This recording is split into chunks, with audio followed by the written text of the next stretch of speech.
네, 그럼 계속해서 9.19 남북 군사합의 일부 조항 효력 정지가 미칠 파장과 함께 북한이 어젯밤 감행한 군사정찰 위성 3차 발사 관련해서 전문가와 좀 더 깊이 있게 이야기 나눠보겠습니다.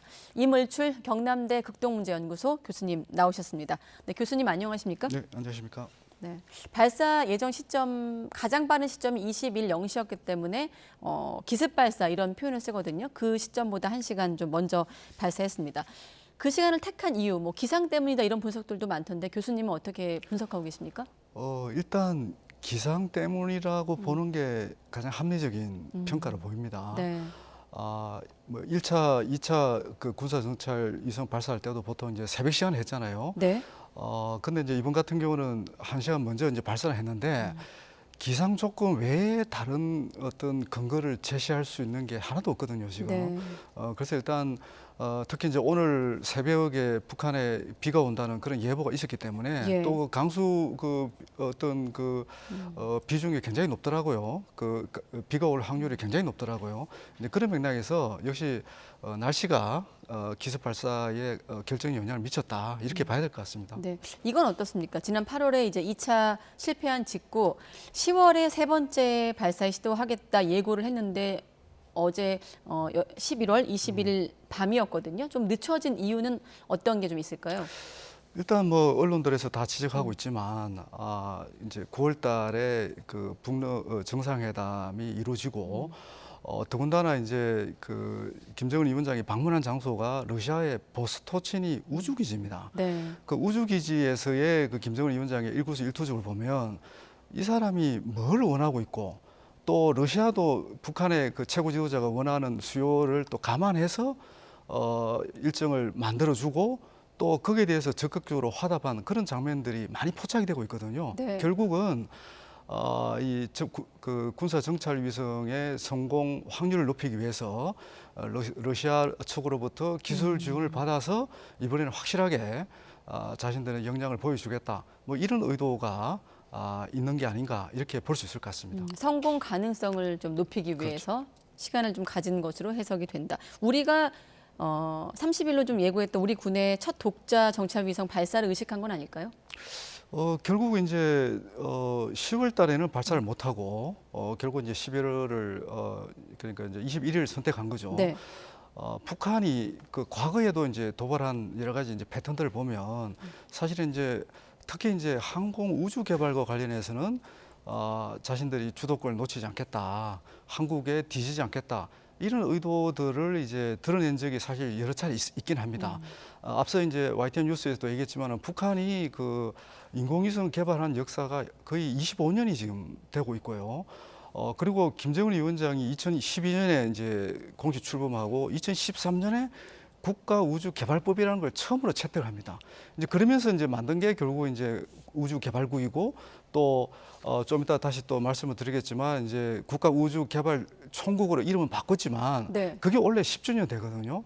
그러니까 그 인공위성 개발에 이제 그 최고 지도자가 얼마나 공을 들여봤는지를 보여줄 수 있는 그런 이제 역사적 기록들이 많고 네. 사실 그런 부분에서 결국은 이제 시간이 조금 지연됐지만 우리 한국의 첫 그 군사 정찰 위성도 상당히 의식했을 가능성이 있다. 네. 그러니까 이 부분도 기술적으로는 뒤질지 모르지만 이것도 우리가 앞서가겠다. 그런 의도를 보여준 거라고 저는 해석을 할 수 있을 것 같습니다. 네. 아무튼 89일 만에 재발사를 했고 이 정찰 위성이 관건이 결국은 궤도 안에 들어가서 정상적으로 돌고 있는가, 또 궤도를 그냥 돌기만 하는 게 아니라 그 기능을 잘 발휘하고 있는가, 이걸 좀 분석해 볼 필요가 있는데 성공에 대해서 북한은 좀 확신하는 것 같고요. 우리 한미일 관련국 포함해서 한미일은 좀 검증 중이다, 이렇게 신중한 반응인데 일단 북한의 발표는 어느 정도 좀 신뢰도가 있는 겁니까? 노동신문 1면, 2면에 이번 그 군사 정찰 위성이 성공적으로 발사됐다고 칼라 사진을 게재하면서 네. 과시를 했단 말입니다. 주민들에게 보여줬거든요. 이 부분은 북한이 나름대로 궤도에는 진입했다는 것을 이제 어느 정도 확신하는 것 같아요. 네. 근데 이제 말씀대로 한미일이 이제 계속 지금 검증 중이라고 하니까 더 지켜봐야 되겠지만 그러니까 지금 과거에 1차, 2차 때는 실패했으면 바로 또 인정을 했기 때문에 이번 같은 경우는 궤도 진입 가능성이 일단 높다 이렇게 이제 봐야 될 것 같고요. 네. 근데 이제 또 이제 많은 전문가가 지적하고 있지만 결국은 이제 궤도 진입은 1단계에 머무는 거거든요. 궤도에 진입해서 북한이 2015년에 만들었던 그 위성 관제 종합 지휘소라는 게 있거든요. 결국 이제 위성 관제소인데 여기하고 이제 교신이 얼마나 원활하게 진행되느냐. 그 중에 또 핵심은 결국 이제 인공위성에 그 내재되어 있는 카메라가 지상에 있는 어떤 중요한 시설을 촬영을 해서 네. 얼마나 양질의 또 고해상도의 사진을 관제소로 보내서 보낼 수 있느냐, 원활하게 교신할 수 있느냐 이런 걸 이제 보여줘야 되거든요. 그게 결국 이제 군사 정찰 위성으로서의 역할을 이제 인정받을 수 있는 건데 이 부분은 이제 앞으로 계속 지켜볼 대목이라고 봐야 되겠죠. 자, 그럼 정리하면 만리경 1호 감시 정찰 기능을 제대로 수행할 수 있을지가 관심인데 그 만리경 1호가 찍은 위성 사진까지 공개돼서 그걸 확인해야 성공 여부가 이제 판단된다는 말씀이실까요? 그렇죠. 더군다나 또 이제 그 해상도가 군사 정찰 위성의 그 개념에 부합되는 그 퀄리티를 보여주느냐. 네. 그게 또 관건인 거죠.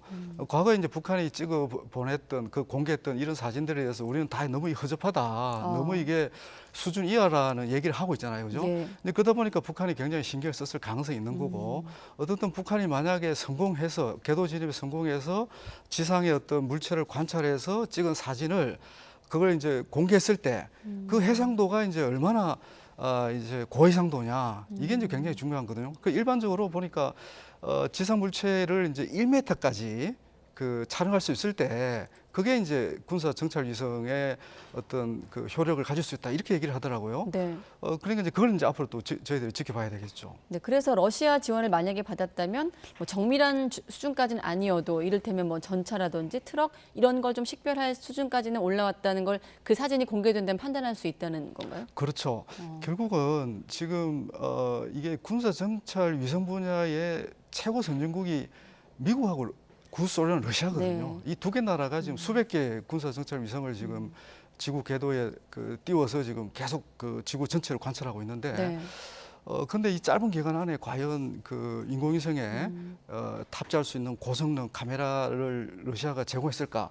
이 부분에 대해서는 뭐 저도 확신 있게 얘기할 수는 없는 부분입니다. 네. 이건 어느 누구도 확신할 수 없는 부분이긴 한데, 근데 결국은 이제 지금 인공위성의 어떤 발전 그 어떤 그 수준을 보면 이게 이제 전자 광학 장치도 있어야 되고 또 적외선 장치도 있어야 되고 심지어 뭐 전자 그 기파를 또 발사해서 거기에 또 반사되는 네. 데이터를 가지고 또 수집해야 되는 그런 능력까지 이게 굉장히 고도로 발전되는 단계거든요.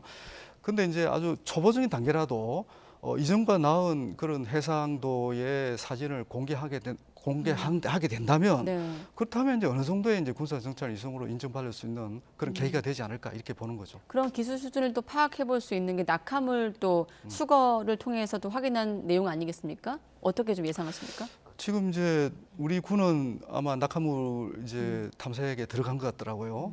결국 이제 1단, 2단 그 추진체를 발견할 수 있느냐 이제 그런 부분들인데 당연하죠. 물론 이제 우리가 만약에 그 추진체만이라도 제대로 우리가 수거해서 네. 분석할 수 있다면 북한의 수준을 파악하는 데는 뭐 상당히 유용하겠죠. 그래서 과거 이제 1차, 2차 군사정찰 위성 낙하물도 우리가 수거해서 이제 분석한 적도 있고 특히 이제 1차 때에 이제 제대로 한번 분석한 그 평가한 경험이 있는데 어떻든 낙하물 탐색이 굉장히 중요한 추후 어떤 대응 조치라고 할 수가 있을 것 같습니다. 알겠습니다. 자, 한번 정리해서 보면 군사정찰 위성, 북한이 지난 2021년 1월에 8차 당 대회에서 확정한 5대 국방 과업 중에 하나였습니다. 계획대로 원활하게 진행된다면 내년부터 2025년 사이에 북한 입장에선 그런 계획이 완성이 되는 시기가 되는 건가요? 지금 이제 김정일 위원장이 계속해서 반복해서 얘기하는 게 방금 말씀하신 국방력 발전 5개년 기간 안에 최중대사로 군사 정찰 위성을 여러 기를 여러 각도에서 발사하라 이런 이제 지시가 있고 그걸 이제 완성하는 연도가 2025년으로 지금 보고 있는 거거든요. 지금 이제 러시아하고의 군사 협력이 우리가 지금 추정하는 대로 잘 이루어진다면 사실 이제 1기뿐만 아니라 여러 기, 지금 북한이 내부적으로 얘기하고 있는 건 16기까지 이제 2025년까지 지구 궤도에 띄우겠다 이런 얘기를 지금 하고 있거든요. 네. 만약에 이게 이제 2년 안에 이런 식으로 많은 이제 군사 정찰 위성이 지구 궤도에 진입한다면 사실 정찰 그 능력은 뭐 아주 비약적으로 발전이 되는 거고, 결국 이 정찰 능력의 발전이라는 것은 우리 남한뿐만 아니라 우리 한반도 주변의 미국 군대의 어떤 움직임, 특히 이제 전략 자산의 움직임을 시시각각으로 이걸 이제 탐지하고 추적하고 관찰하고 평가하고 이러면서 이제 자기들이 보다 정교한 대응 능력을 갖출 수가 있는 거죠. 네. 그 지금 북한이 계속 강조하는 것은 단순히 정밀한 타겟 능력뿐만 아니라 필요하면 이제는 기습 공격을 하겠다. 기습 능력을 갖추는 데 있어서 이 정찰 위성은 필수적이다. 이렇게 지금 얘기하고 있는 거죠. 네. 아까 조금 못다한 질문이어서 러시아와의 협력 부분에서 어떻습니까? 발사체보다는 위성의 성능 향상에 도움을 줬을 거다 이런 가능성도 거론되고 있는데 기술 도움을 받았다면 어느 측면에서 좀 받았을까요? 러시아로부터. 뭐 잘 알고 계시겠지만 북한의 무기 체계는 거의 러시아 무기 또는 러시아의 원천 기술을 이제 도입해서 이제 발전시켰다고 보는 게 이제 정확한 저는 평가라고 보는데, 지금 이제 그 기술 지원 단계가 여러 단계가 있는 것 같아요. 단순히 이제 북한의 1, 2차 그 실패 사례 그 관련된 데이터를 보고 러시아 전문가가 그냥 기술적 자문을 했을 가능성, 그냥 좋은 정도죠. 네. 거기에 머물렀을 가능성도 있는 거고, 그리고 이제 북한이 지금 절실히 필요하는 게 아까 말씀드렸지만 인공위성에 탑재하고 있는 이런 광학 장비들, 이런 촬영 장비들이거든요. 이 부분까지 지금 도입했을 가능성도 우리가 이제 폭넓게 본다면 한번 이제 가능성 영역에서 보는 거죠. 근데 이제 제가 개인적으로 봤을 때는 너무 짧은 기간에 지금 북한과 러시아 간의 군사 협력이 지금 진행이 되고 있고, 또 이제 북한 입장에서는 물론 이 군사 정찰 위성을 성공시키는 게 절실한 과제이긴 하지만 북한이 원하는 수준의 기술 부품 협력이 이루어졌을 가능성은 아직은 조금 저는 낮다. 우선 그렇게 봅니다. 그 여러 가지 이유는 있겠지만 아마 이제 러시아 입장에서는 뭐 국제사회의 이제 대북 제재 위반 관련된 그런 비판도 이제 의식하지 않을 수가 없는 거고, 네. 또 북한을 과도하게 또 무장시켰을 경우 또 받을 수 있는 그런 부담들 뭐 여러 가지를 고려하고 있지 않을까 이렇게 봅니다. 네. 자, 그리고 1시간 반 전부터 이제 효력 정지된 부분에 대해서 질문 드리겠습니다. 9.19 남북 군사합의 중 일부 조항 1조 3항의 내용을 화면에 올려주시고 어떤 의미가 있는 조치라고 보십니까? 결국 이제 1조 3항이라는 게 비행 금지 구역을 해제하는 겁니다. 네. 그러면 어떤 비행기냐? 결국 이제 저게 핵심이 무인기인데 무인 정찰기 같은 건데, 그러니까 군사 분계선 일대에 그동안 이렇게 제한된 그런 정찰, 감시 네. 그런 어떤 그 비행을 이제 재개하겠다. 이제 그렇게 얘기하고 있잖아요. 그래서 이제 이 어떤 그 군사합의서 일시 중지의 어떤 효력이 과연 뭘까? 이 효력을 이제 우리가 더 이상 인정하지 않겠다고 얘기했을 때 어떤 효과를 기대할 수 있을까? 이런 측면을 한번 봐야 될 것 같아요. 이제 가장 중요한 효과가 그러니까 북한을 하여금 이제 추가적인 도발을 막게 하는 게 이제 우리가 최상의 기대 수준이라고 할 수가 네. 있는데, 과연 북한이 그렇게 나올까? 이제 저는 그럴 가능성이 굉장히 희박하다고 일단 보는 거고요. 그러니까 추가 도발을 막는 역할을 못할 것이다. 그렇죠. 네. 그래서 이제 북한이 계속 추가 도발을 하면 거기에 상응해서 이제 9.19 군사합의의 해제 범위도 더 효력 정지의 범위도 넓혀 나가겠다. 이게 지금 우리 정부가 지금 밝히고 예. 있는 그런 기본적인 구상이잖아요. 근데 이 9.19 합의는 사실상 뭐 저는 오래전에 사문화됐다고 일단 보는 거고, 물론 이제 우리의 어떤 감시 정찰 역량이 좀 확장될 수도 있고, 보다 공세적으로 이제 북한을 압박할 수 있는 하나의 새로운 수단을 갖게 됐다. 이런 측면은 있을 것 같아요. 근데 그 압박에 대해서 북한이 과연 이전과 다른 그런 수세적인 어떤 그런 자세를 보일까? 그 부분에 대해서는 굉장히 회의적이라는 거죠. 계속 남북 간의 긴장이 에스컬레이션 될 수밖에 없는 하나의 새로운 또 촉매제가 될 가능성이 굉장히 높다.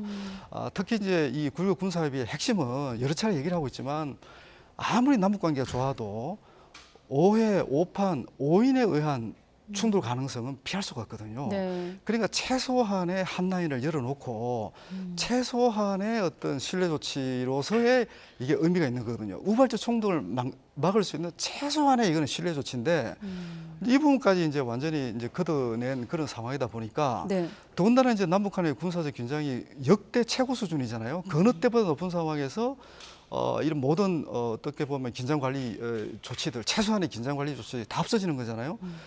그랬을 때 우리가 앞으로 예상할 수 있는 게 뭘까? 그거는 이제 우발적 충돌이 될 수도 있다. 저는 그렇게 보는 거죠. 오해, 오인, 오판을 막기 위한 최소한 조치였는데 이번에 효력 정지는 말씀하신 대목이 좀 우려스럽다. 아직 북한의 입장이 나오지 않고 있는데 아마 북한도 확인하지 않았겠습니까? 우리의 효력 일부 그렇죠. 정지에 대해서 어떤 좀 생각을 하고 있을까요? 아마 이제 그 북한이 사실 9.19 합의 일부 효력 정지에 우리 정부가 계속 어떤 그 발언과 관련해서 북한이 아직 어떤 그 반박이라든지 특별한 반응을 보인 게 없어요. 북한 입장에서는 사실 이 맞대응 수위와 관련해서 우리가 상상할 수 있는 범위를 벗어난 그런 도발을 할 가능성은 저는 있다. 그리고 이미 우리가 예상하는 범위 내에서의 도발이 아니고 네. 우리가 예상하지 못한 어떤 그런 그 새로운 도발의 가능성, 특히 이제 예를 들면 어떤 건가요? 군사 예를 들면? 분계선 네. 일대의 그런 부분들인데 사실 이제 과거에 북한이 무인기를 통해서 이제 우리 사회를 한번 또 상당히 이제 혼란스럽게 만든 네. 적도 있잖아요, 그죠? 북한은 지금 훨씬 다양한 수단을 지금 갖고 있는 상황이고. 그래서 저도 이제 구체적으로 어떤 그 북한의 도발을 언급하기에는 조금 조심스럽긴 한데, 제가 볼 때는 어떻든 군사 분계선이 지금 그 군사 분계선에서 만약에 이제 이번 일부 효력도 정지를 시키고 또 확성기 방송도 그 심리전 차원에서 재개를 하고 네. 또 전단지가 이전보다도 많이 뿌려지는 상황이 허용이 된다면 북한은 이걸 종합적으로 뭔가 강력하게 대응할 가능성이 네. 상당히 높다. 이제 그런 부분도 이렇게 고려한 그런 이제 정부의 아주 세밀한 긴장 관리 어떤 방안이 필요하다 이렇게 저는 보고 있습니다. 알겠습니다. 그리고 아까 제가 중계 연결하면서 예고를 했기 때문에 아까 중국 반응 전하면서 중국 같은 경우 당사자가 아니라고 선긋기를 했거든요. 지난번 위성 발사 때하고는 좀 유감이었는데 그때랑 좀 온도차가 있습니다. 왜 그런 겁니까? 많이 달라진 분위기고요. 저도 아주 깜짝 놀랐는데 네. 사실 이건 굉장히 센 발언입니다. 중국의 발언이. 그렇죠. 왜냐하면 중국이 늘 미국과의 관계 또 뭐 한국과의 관계를 의식해서 그래도 뭔가 중재자의 역할을 하려고 하는 그런 그 어떤 최소한의 역할들을 뭐 이렇게 책임감을 보여줬는데 네. 이번 발언 같은 경우는 당사자가 아니다. 이거는 당신들끼리 해결하라 이런 의미잖아요. 네. 이제 그런 부분은 결국 이제 지금 갈수록 악화되고 있는 미국과의 이제 전략 경쟁, 심화되고 있는 전략 경쟁 이런 것도 영향을 주는 것 같고 예. 또 신냉전이라고 해서 이제 진영 대결이 계속 지금 격화되고 있는 상황 속에서 중국이 보다 분명하게 저는 북한 편에 서려고 하는 또 서 있다. 그걸 이제 보여주는 아주 상징적인 발언이다. 이렇게 저는 봅니다. 네, 알겠습니다. 여기까지 듣겠습니다. 이물출 경남대 극동문제연구소 교수와 함께했습니다. 고맙습니다, 교수님. 네, 고맙습니다.